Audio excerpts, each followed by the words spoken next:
السلام علیکم ورحمۃ اللہ وبرکاتہ۔ پیارے دوستو، ایک بار حضور اکرم صلی اللہ علیہ وآلہ وسلم کسی کا جنازہ پڑھا کر گھر کو لوٹ رہے تھے کہ راستے میں آپ بخار میں مبتلا ہو گئے اور مسلسل 11 دن تک بخار میں رہے۔ تاہم سخت بخار کی حالت میں آپ مسجد میں تشریف لے جاتے اور نماز پڑھاتے رہے۔ اس کے بعد جب 11ویں دن عشاء کی نماز کا وقت ہوا تو آپ صلی اللہ علیہ وآلہ وسلم مسجد میں جانے کے لیے اٹھے، وضو کرنے لگے، لیکن آپ نے جیسے ہی وضو کیا تو آپ پر بے ہوشی طاری ہو گئی۔ اس کے بعد جب آپ کو ہوش آیا تو آپ صلی اللہ علیہ وآلہ وسلم نے مسجد میں جانے کے لیے پھر سے وضو کیا، لیکن بخار کی شدت اور کمزوری کی وجہ سے آپ ایک بار پھر سے بے ہوش ہو گئے۔ کچھ دیر بعد آپ کو ہوش آیا تو آپ نے پھر سے وضو کیا، لیکن تیسری بار بھی آپ پر بے ہوشی حاوی ہو گئی۔ جب آپ صلی اللہ علیہ وآلہ وسلم کو تیسری بار ہوش آیا تو آپ نے حضرت عائشہ رضی اللہ تعالی عنہا سے فرمایا کہ اے عائشہ، کیا نماز ہو گئی ہے؟ جس پر حضرت عائشہ نے کہا، یا رسول اللہ، ابھی نماز نہیں ہوئی، مسجد میں سب لوگ آپ کا انتظار کر رہے ہیں۔ یہ سن کر حضور اکرم صلی اللہ علیہ وآلہ وسلم نے فرمایا، اے عائشہ، ابو بکر سے کہو نماز پڑھائے۔ اس کے بعد حضرت ابو بکر صدیق رضی اللہ تعالی عنہ تک یہ خبر پہنچائی گئی۔ اللہ کے نبی کا حکم سن کر حضرت ابو بکر پہلی بار اللہ کے نبی کے مصلی پر کھڑے ہوئے۔ جیسے ہی حضرت ابو بکر صدیق حضور اکرم صلی اللہ علیہ وآلہ وسلم کے مصلی پر کھڑے ہوئے تو آپ پر کپ کپی طاری ہو گئی اور آپ بے اختیار رونے لگے۔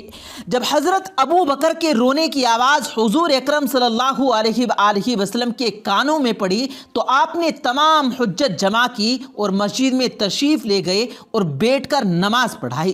نماز ختم ہونے کے بعد آپ صلی اللہ علیہ وآلہ وسلم نے بیٹھ کر ایک خطبہ ارشاد فرمایا، جس میں آپ صلی اللہ علیہ وآلہ وسلم نے صحابہ کرام سے فرمایا، اے مسلمانوں، میں آپ کو اللہ کے سپرد کرتا ہوں، اس کی پناہ اور حفاظت میں دے دیتا ہوں، آپ کو اللہ کے حوالے کرتا ہوں۔ اللہ آپ کی اس وقت تک حفاظت اور نگہبانی فرماتا رہے گا جب تک تم لوگ تقوی پر قائم رہو گے اور اپنے اللہ کی فرما برداری کی زندگی گزارتے رہو گے۔ پیارے دوستو، اس کے بعد اللہ کی نبی حضور اکرم صلی اللہ علیہ وآلہ وسلم کی بیماری دن بدن بڑھتی ہی گئی۔ آپ کی جسمانی کمزوری اور بے چینی میں اضافہ ہوتا گیا۔ اس کے بعد 14ویں دن جب مسجد نبوی صلی اللہ علیہ وآلہ وسلم سے فجر کی اذان بلند ہوئی تو مدینہ کے مسلمان مسجد میں پہنچے۔ ادھر حضور اکرم صلی اللہ علیہ وآلہ وسلم بھی نماز کی ادائیگی کے لیے بستر سے اٹھنے کی کوشش کرنے لگے، مگر بیماری، سخت بخار اور کمزوری کی وجہ سے آپ صلی اللہ علیہ وآلہ وسلم اٹھ نہ پائے۔ پھر آپ صلی اللہ علیہ وآلہ وسلم نے حضرت عائشہ سے فرمایا، ابو بکر سے کہو نماز پڑھائیں۔ یہ سن کر حضرت عائشہ نے آپ صلی اللہ علیہ وآلہ وسلم سے فرمایا کہ حضرت ابو بکر بہت نرم دل انسان ہیں، آپ کے مصلی پر کھڑے ہو کر وہ خود کو سنبھال نہ سکیں گے، ان کے جسم میں کپ کپی طاری ہو جاتی ہے۔ تاہم حضور اکرم صلی اللہ علیہ وآلہ وسلم نے تحکمانہ انداز میں حضرت عائشہ سے کہا کہ ابو بکر سے کہو کہ نماز پڑھائے۔ حضرت ابو بکر نے حکم کی تعمیل میں نماز پڑھانا شروع کر دی۔ چونکہ حضور اکرم صلی اللہ علیہ وآلہ وسلم کا حجرہ مسجد نبوی میں ہی تھا تو حضرت ابو بکر کی آواز آپ کے کانوں میں پڑی تو آپ سے رہا نہ گیا اور 2 آدمیوں کے سہارے سے آپ مسجد میں تشریف لے گئے اور آپ نے حضرت ابو بکر کی اقتداء میں نماز ادا کی۔ یہ نماز حضور اکرم صلی اللہ علیہ وآلہ وسلم کی آخری نماز تھی جسے آپ نے با جماعت مسجد نبوی میں ادا کیا۔ نماز کے بعد صحابہ حضور اکرم صلی اللہ علیہ وآلہ وسلم کی بیماری اور جسمانی حالت دیکھ کر پریشان ہو گئے تو آپ نے اس موقع پر کچھ اہم باتیں امت کے سامنے رکھی۔ یہ رسول کریم صلی اللہ علیہ وآلہ وسلم کا آخری خطبہ اور آخری کلمات تھے۔ آپ نے فرمایا، شاید تمہیں میری موت کا خوف ہے؟ سب نے کہا، جی ہاں اللہ کے رسول، جس پر آپ نے ارشاد فرمایا، اے لوگو، تم سے میری ملاقات کی جگہ حوض کوثر ہے، خدا کی قسم گویا کہ میں یہیں سے اسے یعنی حوض کوثر کو دیکھ رہا ہوں۔ اے لوگو، مجھے تم پر تنگ دستی کا خوف نہیں بلکہ مجھے تم پر دنیا کی فراوانی کا خوف ہے کہ تم اس کے معاملے میں ایک دوسرے سے مقابلے میں ڈٹ جاؤ جیسا کہ تم سے پہلے یعنی پچھلی امتوں والے لگ گئے، اور یہ دنیا تمہیں بھی ہلاک کر دے جیسا کہ انہیں ہلاک کر دیا گیا۔ پھر مزید فرمایا، اے لوگو، نماز کے معاملے میں اللہ سے ڈرو، یعنی کہ عہد کرو کہ نماز کی پابندی کرو گے، اور یہی بار دہراتے رہے۔ پھر فرمایا، اے لوگو، عورتوں کے معاملے میں اللہ سے ڈرو، میں تمہیں عورتوں سے نیک سلوک کی وصیت دیتا ہوں۔ مزید ارشاد فرمایا، اے لوگو، ایک بندے کو اللہ نے اختیار دیا کہ دنیا چن لے یا اسے تو چن لے جو اللہ کے پاس ہے، تو اس نے اسے پسند کیا جو اللہ کے پاس ہے۔ اس جملے سے حضور کا مقصد کوئی نہ سمجھا، حالانکہ ان کی اپنی ذات مراد تھی، جبکہ حضرت ابو بکر صدیق رضی اللہ تعالی عنہ وہ اکیلے شخص تھے جو اس جملے کو سمجھے اور زاروں قطار رونے لگے اور بلند آواز سے گریہ کرتے ہوئے اٹھ کھڑے ہوئے اور پکارنے لگے، ہمارے باپ دادا آپ پر قربان، ہماری مائیں آپ پر قربان، ہمارے بچے آپ پر قربان، ہمارے مال و دولت آپ پر قربان۔ حضرت ابو بکر صدیق رضی اللہ تعالی عنہ روتے جاتے ہیں اور یہی الفاظ کہتے جاتے ہیں۔ پیارے دوستو، صحابہ کرام حضرت ابو بکر کی طرف ناگواری سے دیکھنے لگے کہ انہوں نے نبی کریم صلی اللہ علیہ وآلہ وسلم کی بات کیسے قطع کر دی۔ اس پر نبی کریم صلی اللہ علیہ وآلہ وسلم نے حضرت ابو بکر کا دفاع ان الفاظ میں فرمایا، اے لوگو، ابو بکر کو چھوڑ دو کہ تم میں سے ایسا کوئی نہیں کہ جس نے ہمارے ساتھ کوئی بھلائی کی ہو اور ہم نے اس کا بدلہ نہ دیا ہو، سوائے ابو بکر کے کہ اس کا بدلہ میں نہیں دے سکتا، اس کا بدلہ میں نے اللہ جل شانہ پر چھوڑ دیا۔ مسجد نبوی میں کھلنے والے تمام دروازے بند کر دیے جائیں سوائے ابو بکر کے دروازے کے جو کبھی بند نہ ہوگا۔ آخر میں اپنی وفات سے پہلے مسلمانوں کے لیے آخری دعا کے طور پر ارشاد فرمایا، اللہ تمہیں ٹھکانہ دے، تمہاری حفاظت کرے، تمہاری مدد کرے، تمہاری تائید کرے۔ اور آخری بات تو منبر سے اترنے سے پہلے امت کو مخاطب کر کے ارشاد فرمائی، وہ یہ کہ اے لوگو، قیامت تک آنے والے میرے ہر ایک امتی کو میرا سلام پہنچا دینا۔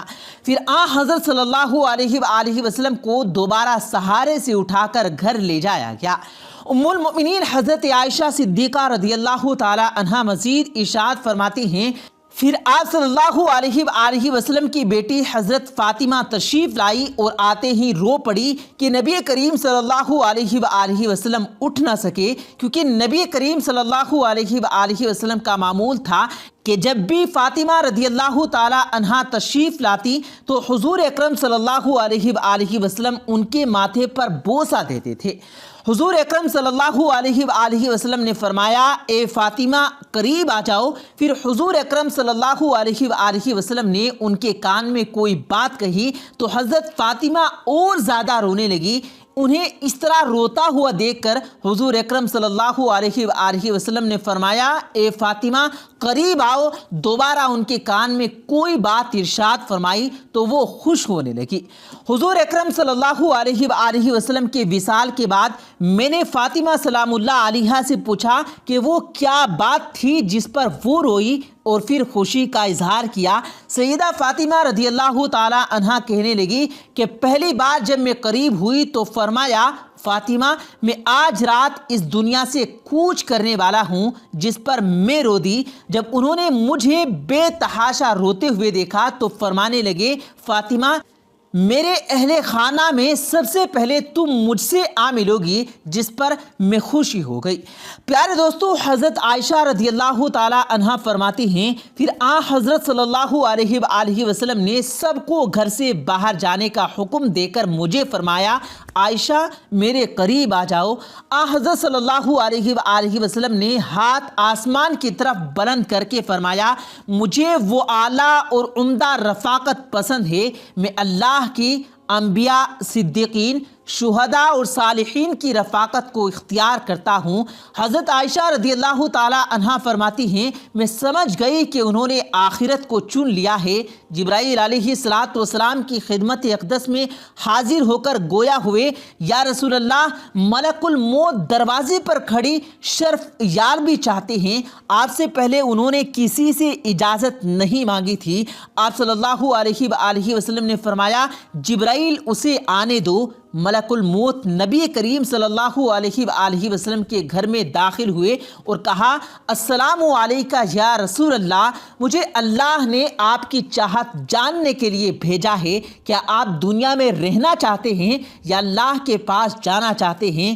فرمایا، مجھے اعلیٰ و عمدہ رفاقت پسند ہے۔ ملک الموت حضرت صلی اللہ علیہ وآلہ وسلم کے سرانے کھڑے ہوئے اور کہنے لگے، اے پاکیزہ روح، اے محمد بن عبداللہ کی روح، اللہ کی رضا اور خوشنودی کی طرف روانہ ہو، راضی ہو جانے والے پروردگار کی طرف جو غضبناک نہیں۔ سیدہ عائشہ رضی اللہ تعالی عنہا فرماتی ہیں کہ پھر نبی کریم صلی اللہ علیہ وآلہ وسلم کا ہاتھ نیچے آن رہا اور سر مبارک میرے سینے پر بھاری ہونے لگا۔ میں سمجھ گئی کہ حضرت صلی اللہ علیہ وآلہ وسلم کا وصال ہو گیا۔ مجھے تو اور کچھ سمجھ نہیں آیا، سو میں اپنے حجرے سے نکلی اور مسجد کا دروازہ کھول کر کہا، رسول کریم صلی اللہ علیہ وآلہ وسلم کا وصال ہو گیا، رسول کریم صلی اللہ علیہ وآلہ وسلم کا وصال ہو گیا۔ مسجد آہوں اور نعروں سے گونجنے لگی، اللہ اکبر۔ پیارے دوستو، یہ واقعہ کچھ اس طرح سے پیش آیا کہ پہلے کے وقت میں ایران میں ایک غیر مسلم لڑکی رہتی تھی۔ اس وقت وہ لڑکی مسلمان نہیں ہوئی تھی۔ اس وقت ایران میں ایک بادشاہ حکومت کیا کرتا تھا۔ اس بادشاہ کا جو وزیر تھا وہ اس لڑکی کا باپ تھا، لیکن وہ بہت ظالم انسان تھا۔ اب اس لڑکی کا دل اس طرح سے بدلا کہ ایک بار ایک بزرگ محفل میں بیان کر رہے تھے۔ اس بیان میں وہ بسم اللہ شریف کے فضائل بیان کر رہے تھے کہ جو بھی اہم کام کرو بسم اللہ الرحمن الرحیم کے ساتھ شروع کیا کرو۔ اگر وہ کام بسم اللہ سے شروع نہیں ہوتا تو وہ ادھورا اور نامکمل رہ جاتا ہے۔ اور ساتھ ہی ساتھ انہوں نے یہ بھی کہا کہ ہر نیک اور جائز کام میں بسم اللہ پڑھ کر شروع کرنا چاہیے۔ وہ بزرگ بیان کر رہے تھے کہ ایک شخص نے بسم اللہ الرحمن الرحیم کو بہت ہی اچھے طریقے سے، دل کی گہرائی سے، سچی نیت سے اور خوبی سے پڑھا تو اس کی بخشش ہو گئی۔ بس یہ سننے کی دیر تھی کہ اس لڑکی کے دل میں ایمان جاگ اٹھا۔ اب اللہ تبارک و تعالیٰ کی کرم نوازی ہو چکی تھی اور وہ اسلام کی محبت میں ڈوبتی چلی جا رہی تھی۔ جو لڑکی ان بزرگ کی بات سن کر گھر واپس آئی تو اس لڑکی نے چلتے پھرتے، اٹھتے بیٹھتے، سوتے جاگتے ہر وقت بسم اللہ الرحمن الرحیم کا ذکر جاری کر دیا۔ اس کا جو باپ تھا، اس نے جب یہ دیکھا کہ اس کی بیٹی یہ پڑھ رہی ہے، اسلام سے اسے سخت نفرت تھی، بسم اللہ شریف کا وہ ورد کر رہی تھی، تو اس کو بہت غصہ آیا، کیونکہ وہ لڑکی ہر وقت اچھے کام سے اپنا شروعات کرتی تو پہلے بسم اللہ الرحمن الرحیم پڑھتی جاتی تھی، بہت خوش ہوتی اور یہ بھی کہتی تھی کہ اس کلمے سے میرے دل میں ایمان جاگ رہا ہے اور مجھے ایسا لگ رہا ہے کہ میرا ہر کام بنتا چلا جا رہا ہے۔ جب یہ بات اس لڑکی کے باپ نے سنی تو بہت ناراض ہوا۔ اس نے سوچ لیا کہ میں اس کو اب کہیں باہر نہیں جانے دوں گا، اب یہ مار پیٹ سے ہی صحیح ہوگی۔ یہ ظالم آدمی اپنی بیٹی کو بہت مارتا اور اسے ایک کمرے میں بند کر دیتا تھا، اس کو بھوکا رہتا، لیکن وہ بسم اللہ الرحمن الرحیم پڑھتی جاتی تھی۔ اس لڑکی کے پاس بہت سارے کبوتر تھے، اس کا باپ بادشاہ کا وزیر تھا، اسی محل میں رہا کرتے تھے۔ وہ جب بھی کمرے میں ہوتی تو ان کبوتروں کو بسم اللہ الرحمن الرحیم پڑھنا سکھاتی تھی۔ وہ سارے کبوتر اس کے دوست بن گئے تھے۔ اس کی کھڑکی کے پاس ہی ان کبوتروں کا گھونسلہ موجود تھا۔ باپ نے جب اس کو بند کر کے بھی آزما لیا تو اب سوچا کہ میں اس کو مار ڈالوں گا، یہ سدھرنے والی نہیں۔ اس کے بعد اس ظالم باپ نے ایک سازش رچی کہ بادشاہ کے پاس ایک ہیرے کی انگوٹھی تھی جو کسی اور کے پاس نہیں تھی، صرف